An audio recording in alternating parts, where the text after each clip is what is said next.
Hello everyone, Radhe Radhe. आप सभी लोगों को करवा चौथ की बहुत बहुत शुभकामनाएं। करवा चौथ माता सभी का सुहाग भाग अटल करें, आशीर्वाद बनाए रखें। और आज की इस वीडियो में हम लोग देखेंगे कि करवा चौथ की आप सरल व संपूर्ण पूजा कैसे कर सकते हैं। तो अगर आपको वीडियो पसंद आए, थोड़ी भी यूजफुल लगे तो लाइक शेयर सब्सक्राइब करना ना भूलें। तो देखिए, सबसे पहले हम चौकी लगा लेंगे। आप लाल रंग का आसन बिछा के अच्छे से चौकी वगैरह लगा लीजिएगा। उसके बाद थोड़े से गेहूं के दाने रख के हम ये जो करवा चौथ माता का कैलेंडर या पोस्टर आता है वो लगा लेंगे। और कई बार कमेंट आता है कि मैम हमारे पास पोस्टर या फोटो नहीं है, तो आप या तो गेरू से दीवार पे मांड सकते हैं इस तरह से माता का चित्र, या फिर आप ऑरेंज कलर के स्केच पेन से या पेन से आप जो है एक पेपर पे बना लीजिए, उसका भी आप पूजन कर सकते हैं। उसके बाद हम माता रानी को चुन्नी उड़ा देंगे, और अगर आप चुन्नी नहीं उड़ाना चाहते तो आप वस्त्र रूपी कलावार्पण कर दीजिएगा। उसके बाद हम देखिए थोड़ी सी गेहूं की ढेरी बना लेंगे और इसके ऊपर हम कलश स्थापना करेंगे। तो अगर आप कलश स्थापना करते हैं तो आप इस तरह से कर सकते हैं, और अगर आप नहीं करते हैं कलश स्थापना तो फिर आप स्किप कर सकते हैं। बाकी देखिए, जितने भी बड़े पूजन होते हैं उसमें कलश स्थापना करते हैं तो अच्छा ही रहता है। और कलश के अंदर हम सिक्का, सुपारी, हल्दी की गांठ, लौंग, इलायची, फूल डालेंगे, 5 पल्लव लगाएंगे, और ऊपर आप चाहें तो नारियल या श्रीफल रख सकते हैं, नहीं तो आप दिया भी प्रज्वलित कर सकते हैं। उसके बाद हम माता रानी के सामने ही गेहूं की ढेरी लगा देंगे, और अगर आपके पास गेहूं नहीं है तो आप बाजरा ले सकते हैं, और वो भी नहीं है तो आप चावल रख सकते हैं। किसी भी अनाज की आपको जो है ढेरी लगानी होती है, उसके ऊपर आप अपना दिया जोड़ लें। और कई जगह पे जो है ठंडा पूजन किया जाता है, दिया नहीं जोड़ा जाता, तो फिर आप स्किप कर सकते हैं। उसके बाद मैंने माता रानी को फूलों की माला पहना दी है। उसके बाद देखिए 2 जगह हम इस तरह से ढेरी कर लेंगे गेहूं की या बाजरे की, और इस पे हमें अपने करवे रखने होते हैं। डायरेक्ट जमीन पे आप मत रखिएगा।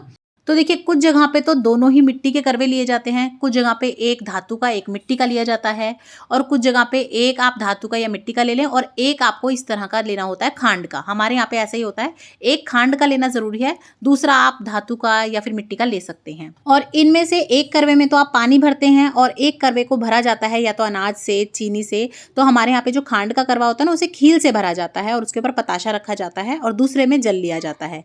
तो एक करवे में आपको पानी यानी कि जल भरना है, और एक में आपको कुछ भी खाने पीने का अनाज या मिठाई वगैरह भरनी होती है। उसके बाद आप अपने दोनों करवों के ऊपर कलावा जरूर से बांध ले, कोरे ना छोड़े उन्हें।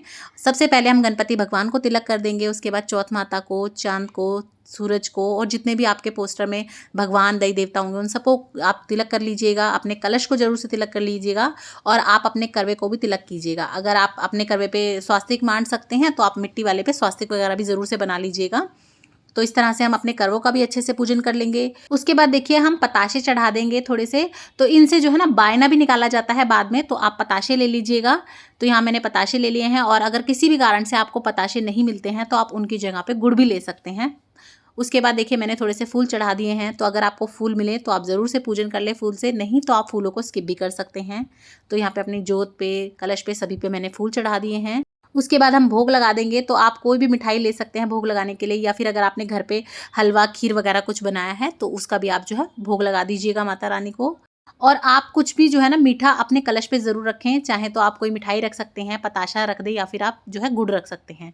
उसके बाद हम कुछ सुहाग का सामान ज़रूर से माता रानी को अर्पण करेंगे। तो आप थोड़ा फालतू ही रख लीजिएगा, कुछ तो आपको दान करना होता है, लेकिन कुछ आप ना अपने लिए भी रखिएगा, ताकि आशीर्वाद स्वरूप आप भी उसे यूज़ कर सकें। साथ ही में देखिए, सासू माँ को देने के लिए या बायने में निकालने के लिए हमें साड़ी चाहिए होती है। तो जिसे भी आप बायना देते हैं, अगर वो साड़ी पहनते हैं तो आप साड़ी ले लीजिए, और अगर वो सूट पहनते हैं तो आप सूट ले लीजिए। और उसके ऊपर आप 2 चीज, 5 चीज, 7 चीज, कितनी भी आप सुहाग की सामग्री जरूर से रखें। तो जिसे भी आप मिनस के देंगे, वो जो भी यूज करते हैं सामान, आप वो रख लें, नहीं तो आप केवल एक बिंदी का पत्ता भी रख सकते हैं।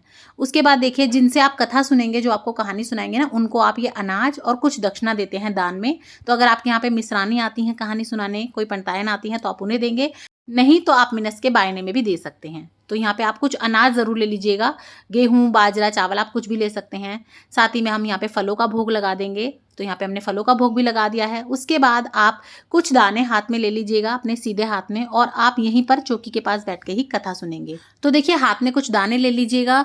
कुछ जगह पर तो बस ऐसे ही दाने ले लिए जाते हैं, लेकिन कुछ जगहों पे जो है ना, ये दाने गिन के लिए जाते हैं 13। तो अगर आपके यहाँ पे गिन के लेते हैं तो आप 13 गिन के ले सकते हैं, नहीं तो आप थोड़े से दाने ले लें, और उसके बाद आप कथा सुनेंगे। और जब आप कथा सुनते हैं तो आपको हुंकारे भरने होते हैं, और बहुत कमेंट आता है कि मैम हुंकारे क्या होते हैं। तो देखिए, जब भी आप कोई कथा कहानी सुनते हैं ना, तो उस समय पर आपको इस तरह से बोलना होता है बीच बीच में, हाँ, इससे आपकी अटेंडेंस लगती है, आपकी प्रेजेंट पता चलती है कि आप वहाँ हैं और आप ना बिल्कुल फ्री माइंड होके पूरा जो है फोकस आपने कथा पे किया हुआ है। तो आपको कथा सुनते समय हुंकारे ज़रूर भरने चाहिए, वरना आपको कथा का संपूर्ण फल नहीं मिलता है। तो देखिए, कुछ जगहों पे तो दिन में कथा सुनी जाती है, तो आप सूर्य को अर्घ देने के लिए 1 लोटा जल ले लीजिएगा। लेकिन कुछ जगहों पे जो है ना शाम के समय पर ही पूजन करके कथा सुनते हैं, तो आप अलग से 1 लोटा जल मत लीजिएगा। आपने जो अपना करवा रखा है ना, उसी से आप चंद्रमा को अर्घ देंगे। लेकिन हमारे यहाँ पे दिन में कथा सुन लेते हैं तो सूर्य को अर्घ देते हैं, और शाम को जो हम चंद्रमा का पूजन करेंगे वो हम अपना करवा यूज करते हैं। तो देखिए, हम तो दिन में ही कथा सुनते हैं, तो इसी तरह से थोड़े से दाने हम अपने पल्ले में इस तरह से बांध लेते हैं, पीलिए के या साड़ी के, जो हम चंद्रमा के पूजन के समय पर यूज करेंगे, हमारी कथा सुनी के दाने। और जो हमने अभी कथा सुनी है दोपहर में, तो हम सूरज देवता को जो है 1 लोटा जल अर्पण करेंगे, तो थोड़े से दाने हम अभी उन्हें अर्पण कर देंगे। और अगर आप पल्ले में या साड़ी में नहीं बांधना चाहते, तो आप इस तरह से किसी कटोरी वगैरह में अलग से भी रख सकते हैं। हम लोगों के यहाँ पे तो पीलिए में ही बांध लिए जाते हैं, या फिर अपनी चुन्नी वगैरह में बांध लेते हैं। और सूरज को अर्घ देते समय, चांद को अर्घ देते समय आपको क्या कहना चाहिए, क्या बोलना चाहिए, उसका वीडियो भी चैनल पे आ चुका है, देख लीजिएगा। सभी का मैं एक जो है ना प्लेलिस्ट बना के लिंक डिस्क्रिप्शन बॉक्स में दे दूंगी, आप चेक कर लीजिएगा, सभी वीडियोज आपको वहां मिल जाएंगी। उसके बाद करवा फेरा जाता है। तो देखिए, यहाँ पे हम 2 जो करवे लेते हैं ना, एक करवा आपका होता है आपके नाम का, और दूसरा करवा होता है पार्वती माता के नाम का।